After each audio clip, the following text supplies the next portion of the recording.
Walang Diyos na kinikilala pero mayaman? Minsan ba ay napapaisip ka kung bakit may mayayaman kahit walang kinikilalang Diyos, pero ikaw na may Diyos ngunit naghihirap? At sa katunayan ay mas lalong bumibigat ang iyong pinagdaraanan simula nung ikaw ay nagkaroon ng pananampalataya. Minsan napapaisip ka ba na napaka-unfair ng buhay sapagkat ginagawa mo naman ang lahat pero mahirap ka pa rin at punong-puno ng pagsubok? Maaaring ang definisyon natin sa taong mayaman ay yaong nagtataglay ng maraming pag-aari, salapi at nakakaangat sa kabuhayan. Sila yaong mga kahit hindi kumilos ng ilang panahon ay hindi magugutom at hindi mag-aalala sa kanilang mga pangunahing kailangan. Karaniwan sa mga kinikilalang mayayaman sa panahong ito ay ibinubuhos ang kanilang panahon sa pagnenegosyo at paghahanap buhay. Ang isang halimbawa ay si Elon Musk. Siya ang nangunguna at tinaguriang pinakamayamang tao sa buong mundo ngayon. Siya ang may-ari ng Twitter at Tesla, CEO ng SpaceX, co-founder ng Neuralink at OpenAI, presidente ng Philanthropic Mass Foundation at marami pang iba. Siya ang may tinatayang halaga na humigit kumulang $249 billion sa ngayon. Sa kabila ng kanyang kayamanan, kasikatan at kapangyarihan, maituturing na nasa kanya na ang lahat. Ngunit sinasabing wala siyang kinikilalang Diyos. Walang malinaw na sagot si Elon Musk patungkol sa kanyang pananampalataya. Sa mga celebrity website, si Musk ay madalas na inilalarawan bilang isang ateista o agnostic. Minsan ay tinanong siya kung nagdarasal at minsan ay sumagot si Musk. Hindi man lamang siya nagdarasal kahit pa noong muntik na siyang mamatay sa malaria. Binigyang diin din niya na siya ay hindi relihiyoso. Siya ay mas naniniwala sa siyensya at kakayahan ng tao. Mas gusto niyang pagtuunan ng pansin ang pag-aaral ng teknolohiya ng kinabukasan, tulad na lamang ng issue kung papaano ipadala ang mga tao sa Mars at tumira rito. Lumilitaw na madalas niyang iniisip ang ideyang iyon kaysa sa mga relihiyosong usapan. Ngunit bakit siya ang pinakamayamang tao sa buong mundo gayong wala siyang kinikilalang Diyos? Sa isang praktikal na sagot at pamamaraan, si Elon Musk ay nagsumikap sa pagtatrabaho para makamit ang kanyang mga pangarap. Ito ang dahilan kung bakit siya yumaman at naging tanyag.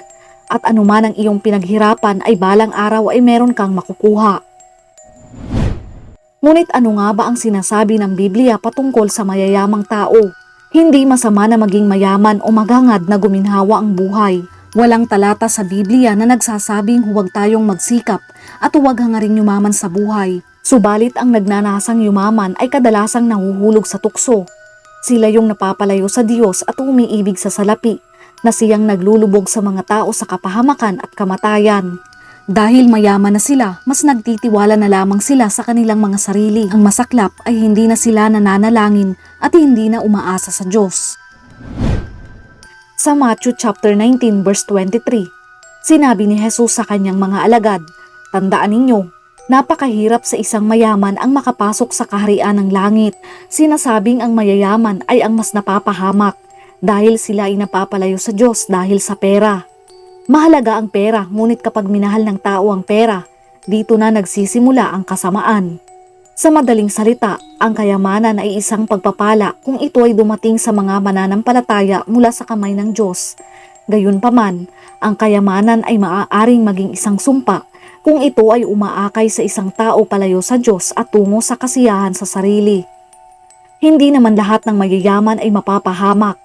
Ang sinasabi ay ang mga mayayaman na nakalimutan na ang Diyos.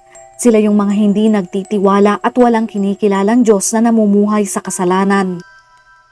Ang kayamanan ayon sa Biblia ay parang apoy, mabuti ngunit mapanganib, kaya binabalaan tayo ng Biblia tungkol sa panganib, sapagkat aminin man natin o hindi ay nakakatakot ang mga tuksong dulot ng kayamanan.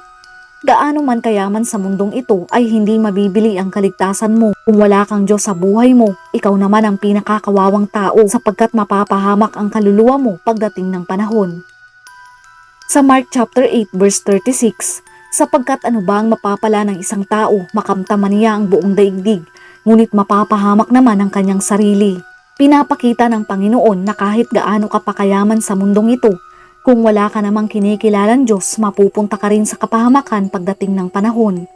Ang buhay natin sa mundong ito ay hindi lamang pumapatungkol sa pera at kayamanan, o ano pa mang material na bagay. Mayaman ka nga sa mundong ito, pero kung babawiin ng Diyos ang buhay mo kinabukasan, anong magagawa ng kayamanan mo at wala kang madadala sa kabilang buhay?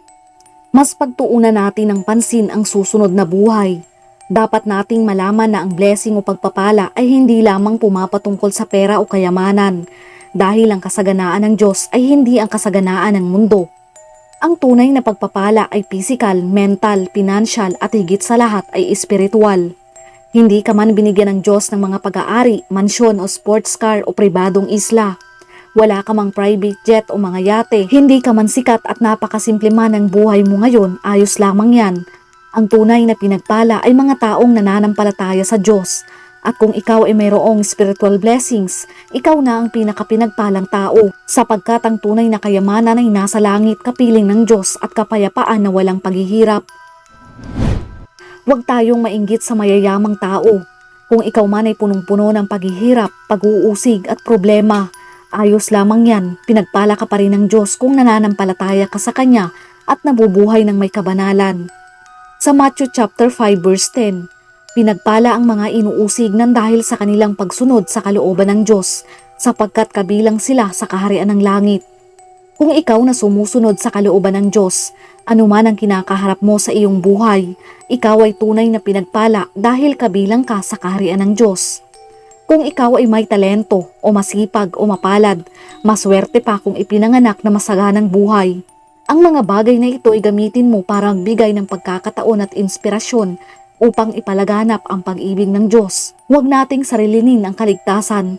Patuloy nating ipamahagi ang mabuting balita. Ipanalangin natin ang mga taong walang kinikilalang Diyos upang makilala rin nila ang tunay na Diyos at maranasan nila ang buhay na walang hanggan.